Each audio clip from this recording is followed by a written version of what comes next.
Hello, আসসালামু আলাইকুম প্রিয় আপু ভাইরা, সবাই কেমন আছেন?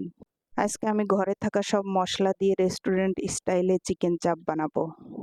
সেই জন্য প্রথমে যেটা করতে হবে, মুরগির মাংসটাকে খুব সুন্দর করে সাইজ করে নিতে হবে। এই জন্য দেখেন মুরগির মাংসটা কিভাবে আমি পাতলা করে স্লাইস করে কেটে নিচ্ছি। এটা খুব সুন্দরভাবে করবেন যাতে প্রতিটা মশলার ভিতরে ভিতরে ঢুকে যায়।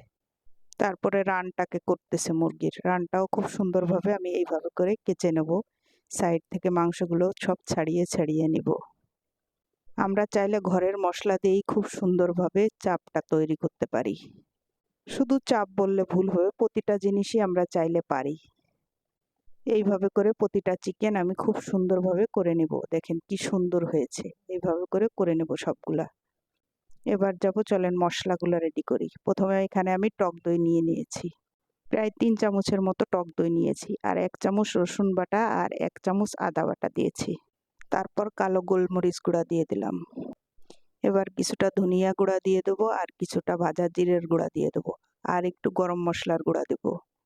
তারপরে মরিচ গুঁড়া দিয়ে দেবো। তারপরে একটুখানি সয়া সস দিয়ে দেবো। তারপরে একটু লবণ দিয়ে দেবো। এখন এখানে আমি একটু বারবিকিউ সস ব্যবহার করছি, আপনারা চাইলে এটা নাও করতে পারেন। তারপরে একটু টমেটো সস ব্যবহার করব, আর কালারের জন্য এখানে আমি একটু জর্দার রং নিয়ে নিলাম। তারপর 2-2.5 চামচের মতো সরিষার তেল দিয়ে দেবো। 1 পিস লেবু খুব সুন্দরভাবে চিপড়িয়ে দিয়ে দেবো। এখানে লেবুটা অবশ্যই ব্যবহার করবেন। এবার খুব সুন্দরভাবে এটা মশলাটা মাখিয়ে নেব। তারপর একটুখানি বেসন দিয়ে দেবো। বেসন দেওয়ার পরে এটাকে আবার সুন্দরভাবে মাখিয়ে এবার আমি চিকেনগুলো দিয়ে দেবো। চিকেনগুলো মশলাটা খুব সুন্দরভাবে মাখাবেন। প্রতিটা ওই যে কেচে কেচে দিছি ওর ভিতরে হাত দিয়ে দিয়ে খুব সুন্দর করে মশলাটা মাখাবেন। এই মশলাটা মাখানো যত বেশি সুন্দর হবে, এটা খেতে কিন্তু বেশি মজা হবে। চিকেনগুলো এবার আমি ফ্রিজে রেখে দেবো প্রায় 3-4 ঘন্টার মতো। আর আপনাদের হাতে সময় না থাকলে 1 ঘন্টা রেখে দিলেই হবে। এবার আমি চাপগুলো ভাজার জন্য চলে এসেছি।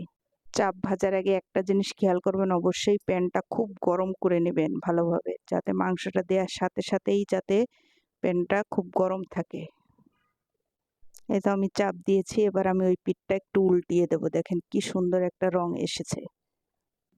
এই চিকেন চাপটা একটু পোড়া পোড়া হলে খেতে কিন্তু বেশি মজা হয়। দেখে মনে হবে যে আপনার উপর দিয়ে পুড়ে গেছে, কিন্তু না, পুড়বে না। ওটা মশলার জন্য এরকম একটা পোড়া পোড়া ভাব আনবেন, এটা খেতে বেশি ভালো লাগবে।